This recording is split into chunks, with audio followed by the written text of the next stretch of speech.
Inilah pernyataan dari hati sanubari kami yang paling dalam, ya Allah. Hati yang adalah pusat hidup dan pertimbangan, bahwa dengan kesadaran penuh, dengan maksud yang luhur, kami mempersembahkan hidup kami kepada Allah. Di mesbah kehidupan kami hari ini, yakni di dalam nama Tuhan Yesus Kristus, firman hidup yang telah menjadi manusia untuk menjalani misi kematian pengganti bagi kami, yang hari ini bertutur kembali kepada kami tentang karya keselamatan itu. Dan kami mau mendengarkannya, membuka hidup kami, dan meminta perkenanan Allah mengurapi kami, agar urapan yang menempatkan dan memfungsikan kami dalam tempat dan fungsi ilahi itu turut memenuhi kami, sehingga Tuhan, kami dapat hidup di dalamnya, berbuah lebat bagi kehormatan Allah. Tolonglah kami supaya kami dapat mengerti firman ini, dan dengan kebersahajaan yang penuh pula, tidak ditentukan oleh aspek-aspek di luar hidup kami, tapi kami bersahaja melakukan firman ini sebagai citra diri. Di dalam nama Kristus Tuhan, kami berdoa dan memohon segala rahmat ini. Haleluya, haleluya, amin, amin.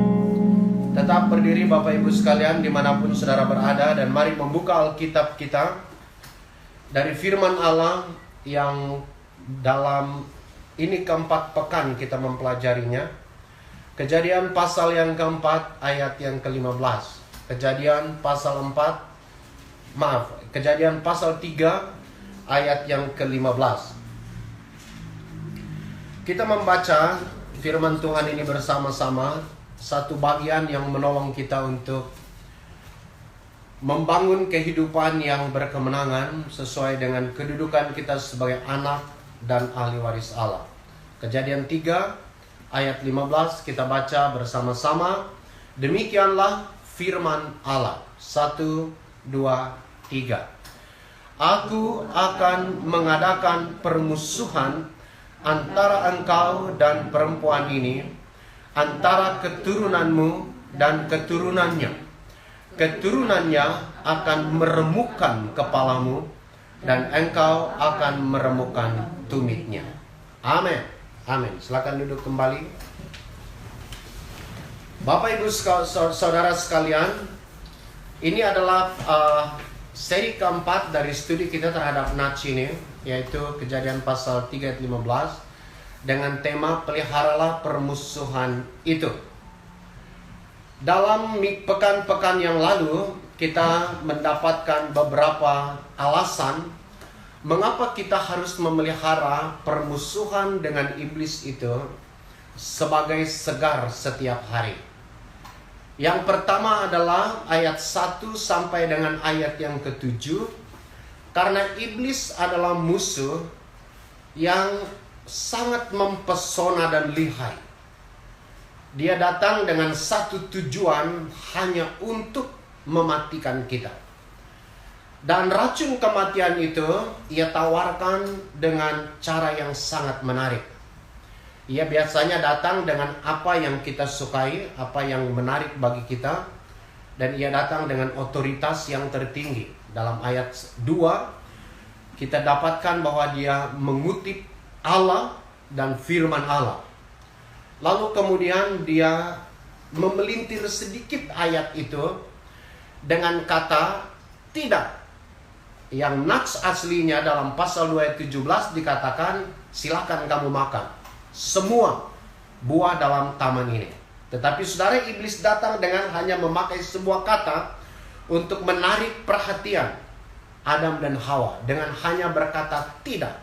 Tapi kemudian keduanya mulai masuk, dan sampai kepada iblis sampai menawarkan promosi yang menjadi akibat dari jika mereka menaati iblis. Kamu tidak mati, tetapi kamu akan menjadi seperti Allah. Dan saudara tahu, itulah awal kejatuhan keduanya. Ketika keduanya memperhatikan apa yang dikatakan iblis, lalu mulai mengulurkan tangannya dan mengambil buah itu. Iblis memang sangat lihai, sangat mempesona, dan itu adalah pengalaman kita setiap kali kita jatuh di dalam dosa. Biasanya hal yang membuat kita jatuh adalah perkara yang menarik, ya, hal bahkan yang kita perlukan. Yang kedua, dalam ayat yang ke-8 sampai ayat yang ke-24, kemarin kita belajar ada 12 lapis akibat mematikan dari dosa itu, atau dari perbuatan yang ditawarkan iblis. Seluruh kehancuran itu dalam 12 aspek itu dapat kita simpulkan dalam 4 aspek. Yang pertama adalah dosa menghancurkan secara total hidup kita. Telanjang, lalu kemudian mati. Telanjang adalah kematian rohani yang memisahkan kita daripada Allah. Kemudian kematian jasmani adalah eksekusi total dari kehidupan manusia tanpa Allah ke neraka. Lalu kita mendapatkan juga, khususnya dalam ayat yang ke-16 sampai dengan ayat yang ke-19, dosa itu merampas semesta ini dari kepemilikan kita terhadapnya.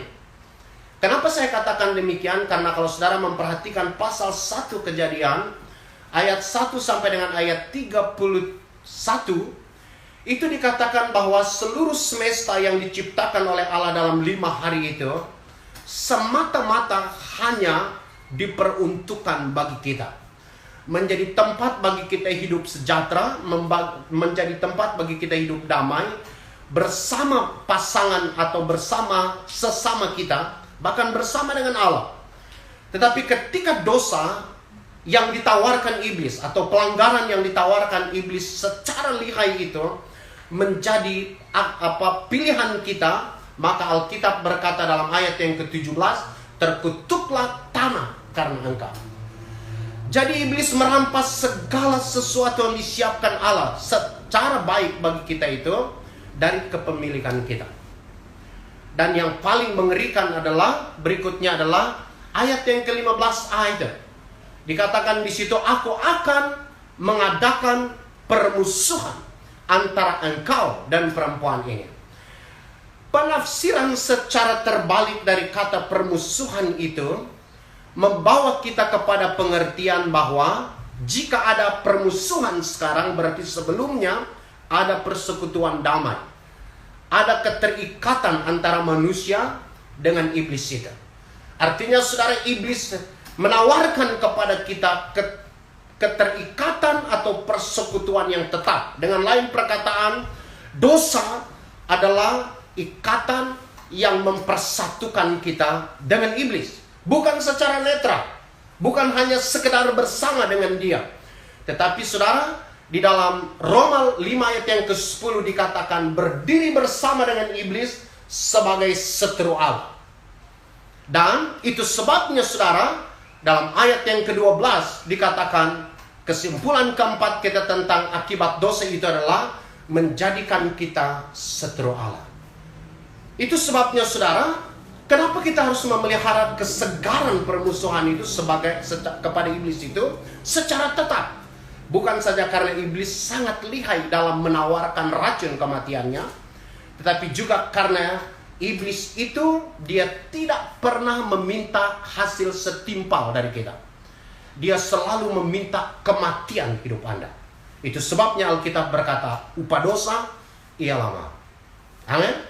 Yang ketiga adalah kemarin kita belajar, minggu yang kemarin kita belajar bahwa harga penebusan kita itu terlalu mahal. Kalau saudara membaca kemarin dalam ayat 15a, aku akan mengadakan permusuhan antara engkau dan perempuan ini dan seterusnya. Itu kita tahu bahwa Allah atau Yehova atau Yahweh Elohim yang disebutkan 9 kali dalam pasal ini tidak saja menempatkan dirinya sebagai inisiator, atau tidak juga hanya menempatkan dirinya sebagai kreator keselamatan, Tetapi saudara, Alkitab berkata, keturunanmu akan meremukkan kepala ular ini. Tetapi saudara, keturunan wanita ini akan meremukkan kepalamu. Artinya saudara, ketika Alkitab berkata bahwa keturunanmu akan meremukkan tumitmu, tumit keturunan perempuan ini, itu menyatakan bahwa Yesuslah yang dikorbankan bagi kita. Yahweh Elohim itulah yang menjadi korban keselamatan kita. Kita sudah belajarkan itu minggu lalu. Sehingga saudara, kita dapat berkesimpulan bahwa harga penebusan kita itu sangat mahal. Mengapa? Karena Allah lah yang menjadi korban penebusan. Mengapa? Saya kemarin menjelaskan bahwa ada dua alasan. Pertama, hanya Allah yang bisa membayar harga penebusan saya dan saudara. Karena yang hilang dari kita adalah gambar dan rupa Allah. Dan Yesus bisa membayarnya karena dia adalah Allah yang menjadi manusia. Dan yang kedua, hanya Allah yang bisa mengatasi konsekuensi dosa. Yang bisa mengatasi maut atau kematian itu hanya Allah. Memang Yesus mati, sejarah dan Alkitab mencatat itu, tapi kematian bukan tempat terakhirnya. Karena kita tahu kematian dikalahkannya pada hari yang ketiga dengan kebangkitannya. Itu sebabnya saudara, Yesus sebagai tokoh atau sebagai korban yang membayar harga penebusan kita itu layak dan memenuhi syarat untuk menjadi juru selamat. Karena ia dapat membayar harga kita dan sekaligus ia dapat mengatasi kuasa dosa yang mematikan kita. Hari ini saudara, kita melihat argumentasi atau alasan keempat, mengapa kita harus menjaga kesegaran permusuhan kita terhadap iblis itu. Saudara perhatikan di dalam ayat yang ke-15 tadi. Di situ dikatakan, aku akan mengadakan permusuhan antara engkau dan perempuan ini, antara keturunanmu dan keturunannya. Keturunannya akan meremukkan kepalamu dan engkau akan meremukkan tumitnya. Saudara garis bawahi frase ini, aku akan mengadakan permusuhan. Nah saudara, frase ini menjelaskan kepada kita apa yang disebut dengan karya keselamatan Allah bagi keduanya. Artinya saudara, peletakan permusuhan di antara Adam dan Hawa di satu sisi dengan iblis di satu sisi, itu adalah cara Allah untuk menyelamatkan keduanya kembali. Nah, kalau kita membaca seluruh bagian ini dan sampai di konteks ayat 21, di situ dikatakan, dan Tuhan Allah membuat pakaian dari kulit binatang untuk manusia dan untuk istrinya itu, lalu ia mengenakannya kepada mereka. Permusuhan itu nampaknya dilakukan tidak saja dengan membuat tabiat atau naluri perlawanan atau anti terhadap iblis, tetapi saudara, permusuhan ini dilakukan dengan cara membayar sebuah harga, mengorbankan sesuatu untuk mendapatkan permusuhan itu. Di situ dikatakan dalam ayat 21 dikatakan, dan Tuhan Allah membuat pakaian dari kulit binatang.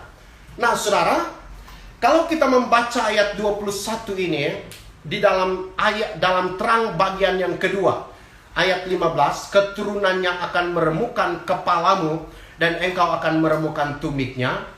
Ini berbicara tentang karya penebusan Allah terhadap keduanya. Dan memang saudara, semua penafsir berkata bahwa ayat yang ke-15 ini seringkali disebut sebagai ayat yang menyatakan Injil, keselamatan di dalam Kristus itu pada tahap yang paling awal. Istilah teologianya adalah proto-evangelium. Jadi Injil yang pertama ini berbicara tentang penebusan Kristus bagi kita. Artinya saudara, karya keselamatan itu telah menempatkan kita oleh penebusan itu di dalam kehidupan Allah. Jadi dia membayar harga penebusan bagi kita sehingga kita dapat kembali diselamatkan. Artinya saudara, saya dapat simpulkan bahwa argumentasi keempat, mengapa kita harus menjaga perlawanan kita terhadap iblis itu sebagai tetap dan segar adalah karena kita adalah seorang manusia baru. Seorang orang yang telah ditebus oleh Allah. Ya, dikatakan di sini bahwa kita telah ditebus dan menerima penebusan itu. Nah, saudara, waktu kita belajar tentang penebusan ini, ada beberapa aspek yang saya mau katakan kepada kita. Yang pertama adalah bahwa penebusan itu membuat Anda kembali menjadi milik Allah. Kenapa saya katakan menjadi milik Allah kembali? Karena sesungguhnya kata menebus itu, saudara, berbeda dengan kata membeli. Kalau membeli itu, pada awalnya objek transaksi itu adalah milik pihak lain, lalu kemudian berpindah menjadi milik kita ketika kita membayarnya. Atau dengan kata lain, membeli itu adalah menjadikan sesuatu yang milik orang lain menjadi milik kita dengan cara membayar. Ya. Tapi kalau menebus itu, saudara, itu sesuatu yang berbeda. Objek yang kita bayarkan itu bukan milik orang itu, bukan milik orang lain, tetapi itu adalah milik kita. Itu adalah milik saya. Kalau saya mengatakan itu sebagai saya menebus. Tetapi berada di bawah kuasa orang lain oleh karena satu sebab. Lalu kalau saya ingin menguasainya kembali, saya harus membayar harga penebusan yang setimpal dengan harga barang atau objek penebusan itu. Nah, dalam konteks ini, saudara, saya dan saudara adalah milik Allah. Pertama, karena kita ciptaan Allah. Dalam pasal 1 ayat yang ke-26-27 dikatakan bahwa Allah menciptakan kita dengan tangannya sendiri.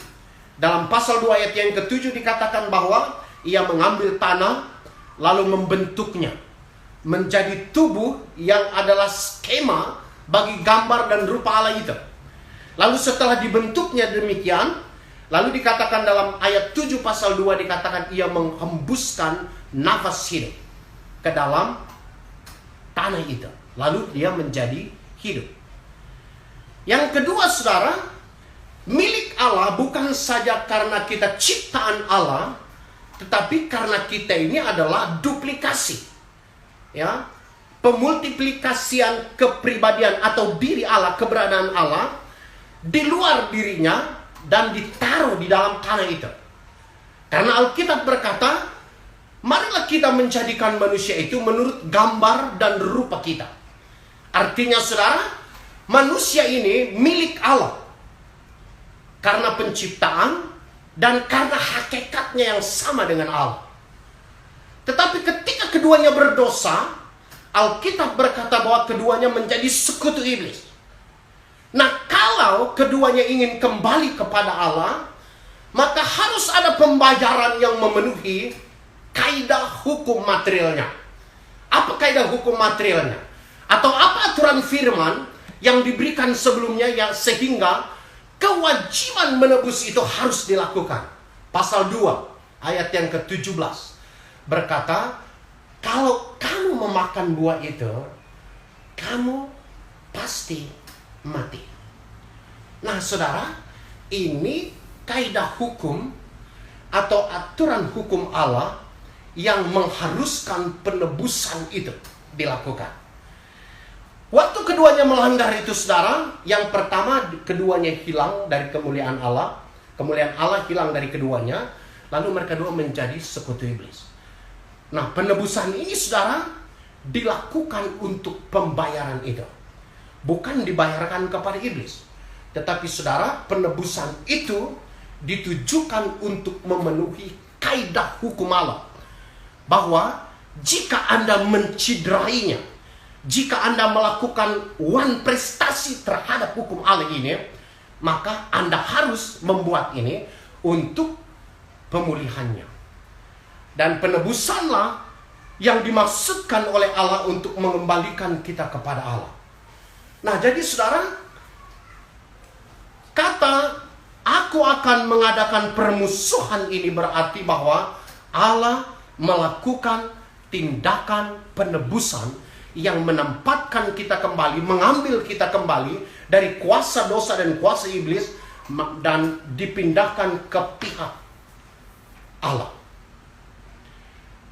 Penebusan ini juga saudara yang kita kenal dalam perjanjian baru dengan istilah itu adalah agorazo. Jadi agorazo itu tindakan membayar harga setimpal untuk mengambil milik sendiri. Nah, kalau kita sampai di definisi ini saudara, maka kita harus mengoreksi beberapa syair lagu ya, lirik lagu yang biasa kita nyanyi, yang nampak menjadi sesuatu yang biasa kita ucapkan, biasa kita sebut, tanpa kita menyadari terminologinya salah. Ya, lagu yang kita nyanyikan tadi itu baik ya. Saya melihat memang lirik aslinya memang seperti itu, bahwa dikatakan bahwa harga penebusan kita itu bukan dengan emas, perak, dan seterusnya, tetapi dengan darah yang mahal engkau telah menebus diriku. Nah, itu keren saudara, kalimat itu. Tapi ada banyak lagu ya, lagu yang populer itu misalnya Anak Allah, Yesus namanya. Kalau saudara menyanyikan itu, pada bagian kata menebus itu, struktur kalimatnya kurang tepat ya, karena di situ dikatakan Anak Allah, Yesus namanya, menyembuhkan, dan seterusnya, bahkan mati tebus dosaku. Saudara, yang ditebus oleh Allah itu bukan dosa kita, tetapi kitalah yang ditebus oleh Allah, dan seterusnya ya. Artinya saudara, kata menebus itu berbicara tentang tindakan Allah membayar harga penebusan setimpal untuk mengembalikan kita kepadanya, karena kita adalah miliknya. Nah, lalu kata permusuhan itu juga berbicara bukan saja tentang bagaimana Allah membayar harga penebusan yang setimpal, yakni dengan dirinya, tetapi saudara, penebusan itu dalam terang firman Tuhan, ada istilah yang dipakai yang kedua adalah ex agorazo. Kata itu menjelaskan tindakan membawa keluar. Jadi saudara, pada tradisi masa lalu ada yang disebut dengan perbudakan, perdagangan perbudakan. Lalu ada orang yang pergi membayar penebusan di situ. Lalu setelah dia dibayar, itu budak tidak ditinggal di situ, ya. Tapi saudara, dia akan bawa itu keluar supaya dia lepas dari kuasa tuannya itu, tuan yang tadi memperbudak dia. Dia sekarang menjadi milik si penebusnya, dan dia hidup di dalam bukan saja kuasa si penebus, tetapi dalam identitas si penebus. Nah, itu sebabnya saudara, kalau saudara mempelajari kata doulos atau budak dalam perjanjian baru itu, ada satu hal yang menarik di sana, yaitu bahwa budak itu tanpa identitas pribadi. Kalau misalnya saya budak tuan A, maka saudara tidak akan mengenal nama diri saya. Dari sejak saya hidup sampai saya mati, Anda hanya mengenal saya sebagai budak tuan A, ya. Kalau saya punya istri, identitas istri saya juga terhisap ke dalam status saya sebagai budak.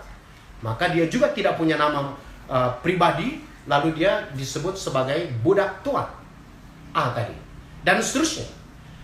Mengapa saudara? Karena penebusan itu membawa konsekuensi logis. Bukan saja dia dibawa keluar, tetapi saudara, dia ditempatkan di dalam kehidupan dan kuasa tuannya. dengan segala identitas Tuhan yang dia punya. Jadi ex agorazo itu saudara, tidak saja membawa kita sebagai seorang yang sudah dibayar dan berhak merdeka, tetapi saudara ada batasan penebusan, yaitu bahwa kita hidup di dalam kuasa dan identitas Tuhan kita. Kalau hari ini engkau disebut sebagai seorang tebusan Kristus, maka penebusan itu dimaksudkan untuk Anda hidup di dalam Kristus. Hidup bukan saja di dalam identitas dan keluhurannya, namanya, tetapi juga hidup di dalam kuasanya. Itu sebabnya saudara, setiap orang yang percaya Yesus disebut sebagai anak Allah. Anak Allah berarti bahwa kita menerima identitas itu dari Allah, dan kita juga berhak atas nama Allah, berhak atas kekayaan Allah, berhak juga atas kuasa Allah. Wah, hebat sekali saudara kehidupan kita. Itu sebabnya saudara, dengan hakikat baru ini, kita harus memelihara permusuhan kepada iblis itu. Karena kita sekarang, saya sekarang, tidak lagi berdiri di pihak iblis. Kita sekarang sudah ditebus dan dibawa keluar oleh Kristus ke dalam kehidupannya dengan identitasnya. Pertama, untuk menjadi seteru iblis, tetapi juga untuk menjadi hidup seperti Kristus. Wah, itu hebat sekali saudara. Kata ketiga yang dipakai oleh Alkitab untuk menjelaskan dahsyatnya pekerjaan permusuhan yang dikerjakan Allah di antara iblis dan kita ini adalah lutro. Kata lutro ini adalah klimaks makna dari pekerjaan penebusan itu. Agorazo membayar harga setimpal. Ex agorazo, setelah dibayar dengan harga setimpal, dia dibawa keluar lalu hidup di dalam kuasa si penebus. Tapi saudara, sifat dia ada di dalam penebusan atau dalam hidup si penebus itu adalah lutro. Lutro itu artinya Anda diberi kedudukan sebagai seorang merdeka yang berhak hidup di dalam seluruh kekayaan Allah. Wah, itu saudara luar biasa ya. Jadi ketika kita hidup di dalam Tuhan oleh penebusan Tuhan itu, ini kita adalah orang merdeka. Tidak ada yang mengikat kita. Hanya karena keluhuran akibat dari hidup kita ini adalah karya pihak Allah, maka kita menjadi hamba Allah. Itu bukan sesuatu yang dapat kita kategorikan sebagai hal yang merugikan, atau apalagi dikategorikan sebagai eksploitasi diri. Bukan. Tapi saudara, ini adalah sebuah kemerdekaan yang penuh, di mana Allah mempersilakan Anda hidup di dalam kebebasan yang kudus, kehidupan yang suci, kehidupan yang dapat dipertanggungjawabkan. Dalam Galatia pasal yang kelima, ayat yang ke-13, firman Allah berkata, saudara-saudaraku yang kekasih, memang kamu sudah dipanggil untuk merdeka, tetapi janganlah menggunakan kemerdekaan itu untuk berbuat dosa, melainkan layanilah seorang akan yang lain di dalam kasih. Saudara perhatikan di situ, kebebasan itu adalah keadaan aksiomatis, yang faktual, yang nyata dari setiap orang yang percaya Yesus. Tetapi saudara, ketika kita dibawa keluar dan dibebaskan, Alkitab berkata, jangan lagi menggunakan kebebasan itu untuk hidup di dalam dosa, melainkan saudara, berarti hidup di dalam kebenaran. Saudara, faktualitas hidup kita sebagai seorang seteru iblis itu saudara, hanya real, hanya nyata ketika kita hidup di dalam kebenaran. Karena iblis adalah bapa segala dusta, bapa segala dosa, segala kejahatan, dan lain sebagainya.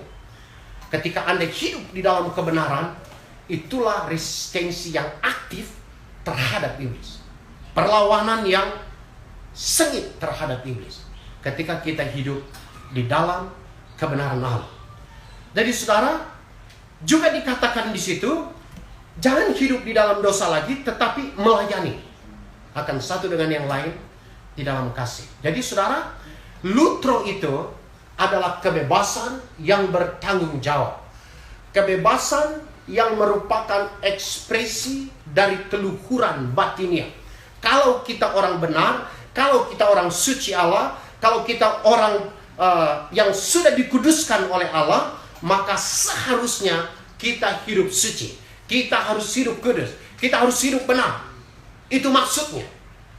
Jadi saudara, inilah mengapa kita harus melakukan perlawanan terhadap iblis. Bukan saja karena iblis itu begitu lihai dan mempesona. Bukan saja karena dosa itu menghadirkan kehancuran total dalam hidup kita. Bukan saja karena harga itu terlalu mahal bagi kita untuk kita sia-siakan, yakni diri Allah sendiri. Tetapi sebenarnya karena saya dan saudara adalah lawan iblis. Adanya identitas kita sebagai seorang benar Allah, sebagai seorang yang suci Allah, seorang anak Allah, itu menempatkan kita sebagai seorang lawan iblis yang tetap. Saudara, ada beberapa produk dari penebusan itu. Pertama adalah tentu menempatkan kita sebagai seorang benar Allah, sebagai seorang anak Allah. Dan tidak hanya di situ. Allah membangun di dalam diri kita rasa kebebasan dari dosa, rasa kebebasan dari kesalahan. Tidak ada kekuatan, tidak ada dosa, tidak ada kuasa yang dapat mengintimidasi seorang percaya seharusnya untuk dia mengalami kekerdilan. Tapi seharusnya saudara, kita harus memiliki keyakinan merdeka supaya kita termotivasi untuk bertumbuh di dalam Allah. Hakikat baru yang kita punya itu adalah hakikat baru yang nyata, real, faktual. Dan itulah alasan berikutnya, yaitu bahwa Roh Allah kemudian mendiami kita, menjadikan kita baik kediamannya. Dalam Efesus pasal 1 ayat yang ke-13 dikatakan, kamu juga ketika kamu mendengar Injil keselamatanmu, kamu juga dimeteraikan oleh Roh Kudus yang mendiami kamu, yang menjadi jaminan bagian kamu sampai pada waktu Tuhan bagi kita.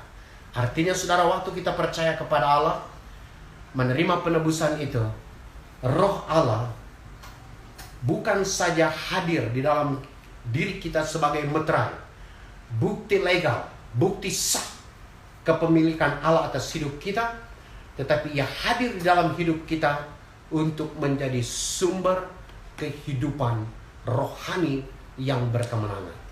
Jadi saudara, mari arahkan hidup saudara kepada kebenaran-kebenaran ini.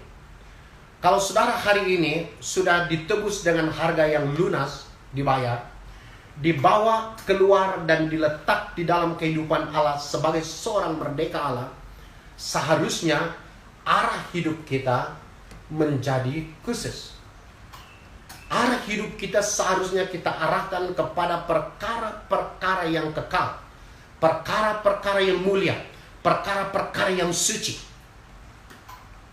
Tidak lagi kepada apa yang kelihatan nampak baik dalam pemandangan kita.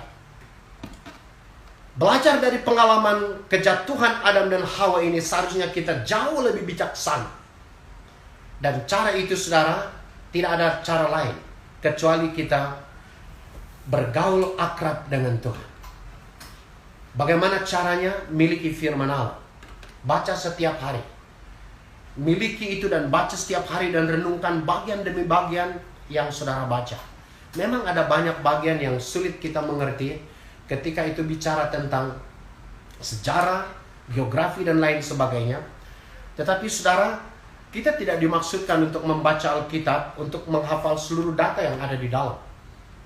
Tapi saudara, oknum di dalam yang mempresentasikan data demi data itu, yang terakumulasi pada sebuah fakta bahwa ia ada di dalam dunia ini hanya untuk menyelamatkan saudara, itulah yang menjadi sasaran kita. Oknum itu harus menjadi tujuan pengenalan saudara. Sama seperti yang dikatakan oleh Paulus. Dalam Filipi 3 ayat 10 dia berkata, yang kukehendaki ialah mengenal dia dan kuasa kebangkitannya dan persekutuan di dalam penderitaannya. Dan seterusnya. Artinya saudara, Kristus adalah pribadi utama dan pertama di dalam kasih kita setiap hari. Dan bangunlah mesbah doa dalam hidup saudara. Ini hari ke-29. Kita berada di dalam doa puasa yang kita rancang sepanjang 50 hari. Dan akan berhenti atau berakhir pada tanggal 31 Mei yang akan datang. Kalau saudara dalam 29 hari berlalu mengalami sukacita dan kegembiraan yang tetap dan terus meningkat dalam menjalankannya, lanjutkan itu saudara. Tapi kalau ada saudara yang jatuh bangun, hari pertama puasa, hari kedua, ketiga tidak puasa, tapi hari keempat, 5, 6 dia puasa, 7 tidak puasa, 4 hari lagi dia puasa, dan seterusnya. Jalan terus saudara. Ya, kalau saudara berkomitmen untuk jalan terus, dalam beberapa kali kejatuhan itu, saudara nanti saudara akan dapat di bagian akhir kestabilan yang progres. Untuk kemudian saudara berada di dalam kasih yang tetap kepada Tuhan. Berdoa, saya katakan dalam khotbah saya pada tanggal 29 Maret yang lalu, adalah cara kita menghadirkan Allah dalam hidup kita. Doa adalah cara kita untuk membangun kapasitas Allah di dalam hidup kita. Bahkan saudara, doa adalah cara kita untuk menangkap masa depan, menggenggam masa depan di kekinian saat Anda tunduk di hadapan Allah. Mengapa? Orang yang berdoa adalah refleksi dari orang percaya. Dan orang yang percaya itu, kata Kristus Tuhan dalam Markus 9 ayat 23, adalah orang yang cakap melakukan apa saja. Yesus Tuhan berkata dalam bagian itu, tidak ada yang mustahil bagi orang yang percaya. Amin. Jadi saudara, sekali lagi, peliharalah permusuhan dengan iblis itu secara tetap, karena dia adalah musuh yang sangat lihai dan tekun. Dia tidak akan berhenti sebelum Anda jatuh, sebelum dia merasa bahwa dia kalah. Yang kedua, pelihara permusuhan itu dengan cara saudara membangun kengerian terhadap kehancuran. Karena iblis, sekali lagi saya katakan, tidak pernah menawarkan hasil yang setimpal dengan hal yang ditawarkan. Dia selalu meminta nyawa Anda di penghujung setiap ketaatan saudara terhadap dia. Jaga permusuhan Anda dengan iblis sebagai tetap dan segar. Karena harga yang telah menghidupkan Anda terlalu mahal, terlalu mulia, adalah tidak sopan, adalah tidak etis jika Anda menyia-nyiakan harga itu. Kenapa? Karena harga itu adalah pencipta Anda. Dialah Allah yang menjadi manusia, mati menggantikan kita. Dan yang terakhir adalah pelihara secara segar permusuhan kita terhadap iblis. Karena Anda memang seorang lawan daripada iblis. Mengapa? Penebusan itu telah membuat Anda hidup sebagai seorang anak Allah, seorang benar Allah, seorang suci Allah, seorang ahli waris Allah yang dimerdekakan di dalam kuasa Allah. Dan itu sebabnya saudara, kita harus menjaga kesegaran permusuhan dengan iblis itu sebagai tetap sampai kita kembali dan berjumpa Allah di sorga. Rindukanlah sebuah saat ketika Kristus dalam segala kemegahan di pengadilannya memanggil nama saudara, dan dia menggenapi janjinya dalam Matius 25 ayat 21. Sabar selangkah, hambaku yang baik dan setia. Amin.